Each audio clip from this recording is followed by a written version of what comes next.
우리 예전에 있는 그 박해와 지금 우리 가운데 있는 복음 전하다가 받는 박해의 유형을 세 가지로 나눌 수가 있습니다. 첫 번째로는 크리스천 신앙을, 예수님 믿는 신앙을 고백하면 참수를 당하거나 또는 체벌을 당하는 전형적인 전통적인 유형입니다. 예수님을 믿기 때문에, 그리고 예수님을 전하기 때문에 받는 고난, 많은 사람들이 고난을 받았습니다. 그런데 놀라운 사실은 지금도 예수님을 전하기 때문에 죽음을 당하고 순교를 당하는 분들이 점점 더 많아지고 있습니다. 제가 표 그래프를 하나 위에 띄웠는데요, 2018년부터 2022년까지 전 세계에 박해받는 기독교 인구수에 대해서 설명한 지표가 있습니다.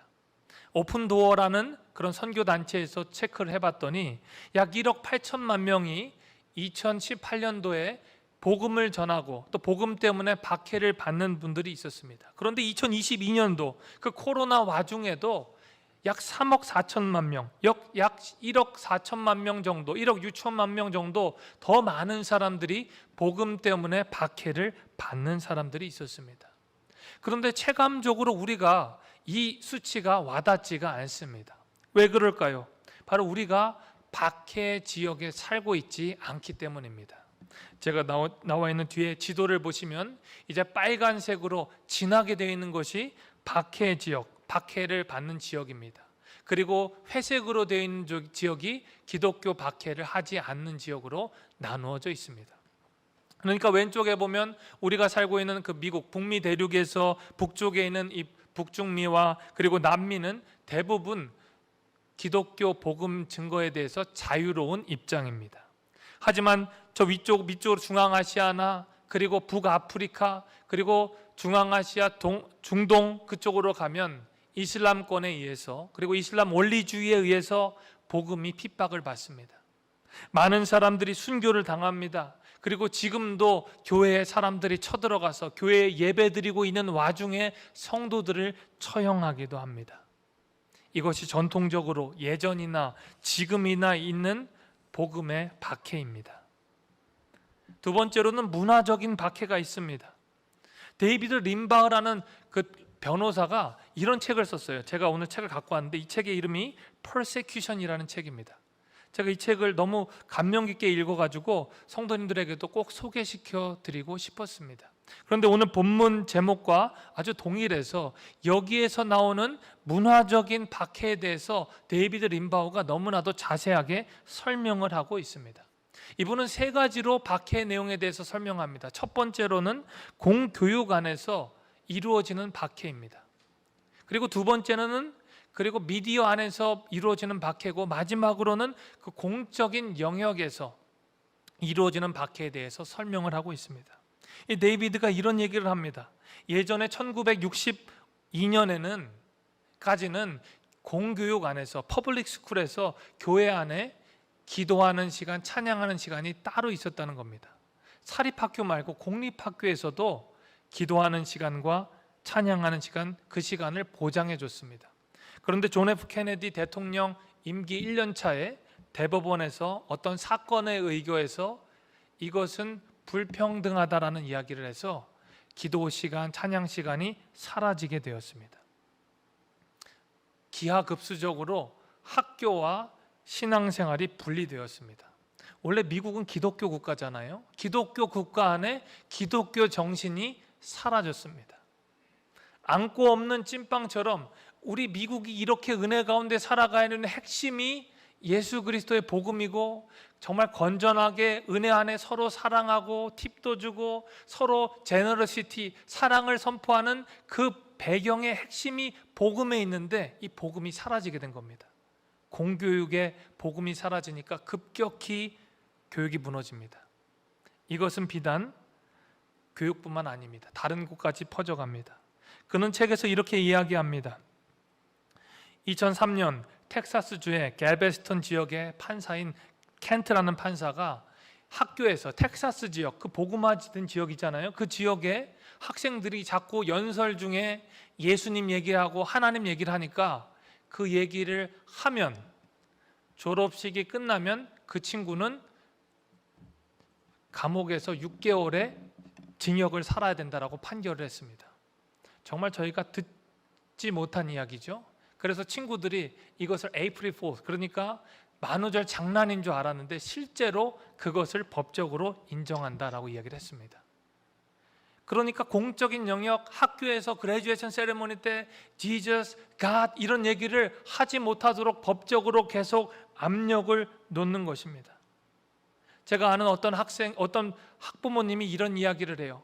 그 부모님이 저희 교회 성도님은 아닌데 자기 자녀가 중고등학생인데 학교에서 18명의 학생이 있었습니다. 그 18명의 학생 중에서 자기 자녀와 그리고 다른 학생들이 있었겠죠. 학교의 토의 시간에 얘기를 주는 겁니다. 토의 내용이 이겁니다. 아이가 태어나면 병원에서 아이의 외형적인 모습을 보고 성별을 남자와 여자로 구별해서 알려준다는 겁니다. 그런데 이것이 과연 적절한가에 대해서 토의를 해보라고 선생님이 시켰습니다. 그랬더니 18명 중에서 17명이 이것은 부적절하다라고 이야기를 하는 겁니다. 왜냐하면 아이가 성별을 선택할 수 있어야지, 이렇게 이야기하는 것이 바로 지금의 청소년들의 모습입니다. 아마 그 자녀들이 여러분의 자녀였으면 여러분은 꿀밤을 한 대씩 줬을 거예요. 그러나 그렇지 않습니다. 그 중에 한 명, 이 성도님의 자녀만 이것은 성경적으로 맞지 않고 너무나 당연한 이치다, 하나님께서 우리에게 남자와 여자를 창조하셨다고 이야기를 하고 그 친구들의 피어 프레셔, 압력에 못 이겨서 어머니한테 어떻게 해야 되냐고 하소연을 해 주었습니다. 우리가, 저와 여러분들이 학교 생활할 때와는 전혀 다른 이야기가, 스토리라인이 지금 우리 자녀들의 교육에 펼쳐져 있습니다. 1636년 존 하버드라는 목사님이 기독교 가치관에 의해서 기독교 신앙을 가지고 믿음으로 살아가는 사람들을 양성하기 위해서 만든 학교가 하버드 유니버시티입니다. 사립학교 166개 중에 163개가 목회자를 또한 목회자 비롯해서 기독교인들이 만들어둔 학교 단체입니다. 그런데 지금은 어떻게 됐습니까? 기독교 정신은 사라지고 최고의 엘리트만 양성하는 집단이 되어버리고 말았습니다. 기독교 정신은 온데간데 없습니다. 그리고 아이들은 그냥 세가에서 가장 똑똑하고 그리고 가장 지성이 있는 아이들이 그곳에 몰려가게 되었습니다. 성도들, 자녀들은 이제 궁지에 몰렸습니다. 여러분, 우리가 문화적으로 이런 위기에 있는 것, 이것을 박해라고 하는 것입니다. 문화적인 박해입니다. 우리는 물리적으로는 누가 예수님 믿는다고 총을 쏘지는 않습니다. 그러나 분명한 사실은 저와 여러분들의 자녀는 이제 문화적으로 동료들에 의해서, 그리고 친구들에 의해서, 직장 동료들에 의해서 나는 그리스도인이라고 이야기하는데 부담감을 느낄 수밖에 없는 사회가 도래했다는 사실입니다. 예수님을 그리스도라고 얘기하는 것 너무 당연한 일입니다. 지금도 중부의 알라바마, 켄터키, 달라스 이런 바이블 벨트에 가면 주일날 교회에 자동차 주차하기가 어려울 정도로 성도들이 메어집니다. 그런데 우리가 살고 있는 이곳은 그렇지는 못하지요. 우리가 살고 있는 이 샌프란시스코 베이 에어리아 지역은 복음화율이 약 3%에서 5% 정도가 되는 기독교가 거의 없는 지역입니다. 저도 목회자라고 이야기를 하지만 우리 외국 사람들, 외국에 있는 동료들이나 이웃들이 저를 보면 목회자가 도대체 무슨 직업이냐고 다시 한번 묻습니다.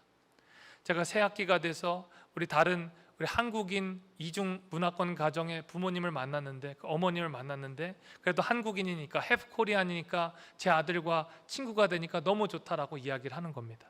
그래서 저에게 그 어머님이 물어봅니다. 우리 에릭 아버님은 엔지니어시죠? 이렇게 물어봅니다.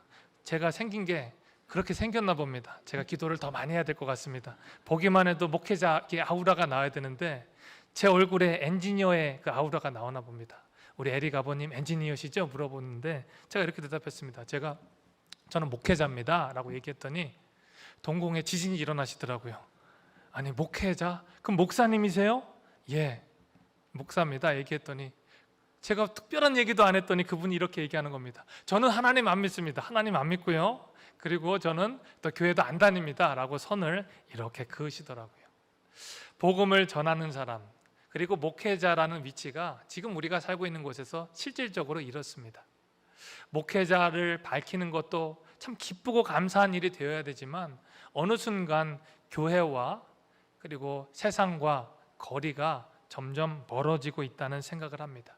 그래서 우리 성도들이 암암리에 문화적으로 내가 예수님을 믿는 성도라고 자연스럽게 이야기하는 것이 점점 힘들어지는, 마치 스텔스 크리스천, 그러니까 내가 일주일 동안은 잠복해서 숨어 있다가 주일날에는 컨페스 크리스천이 되는 그런 상황이 되고 말았다는 것입니다. 여러분, 마지막으로 우리에게 있는 또 박해가 무엇이 있을까요? 이것은 디지털, 온라인 박해가 있습니다. 온라인상에서 예수님을 믿는 사람들에 대한 이미지가 안 좋아집니다. 성경의 원리를 그대로 이야기하면 혐오 발언이라고 낙인이 찍힙니다. 우리가 보는 넷플릭스 그리고 디즈니 헐리우드에서는 반기독교 사상이 팽배해 있습니다. 디즈니랜드에 6월 달에 가면 무슨 일이 생깁니까? 우리는 퍼레이드에 미키마우스를 보러 가지만 6월 달에 그곳에 가면 그곳에는 LGBT 퍼레이드를 하게 됩니다. 이것이 지금 문화 가운데 있는 펼쳐져 있는 박해입니다. 그리고 우리가 TV를 틀면 우리가 원하지도 않지만 광고 가운데 반기독교적인 사상이 너무나도 많이 나옵니다. 그리고 엔타이 크라이스트 코드가 방송 안에 그리고 예능 프로그램 안에 들어가 있습니다.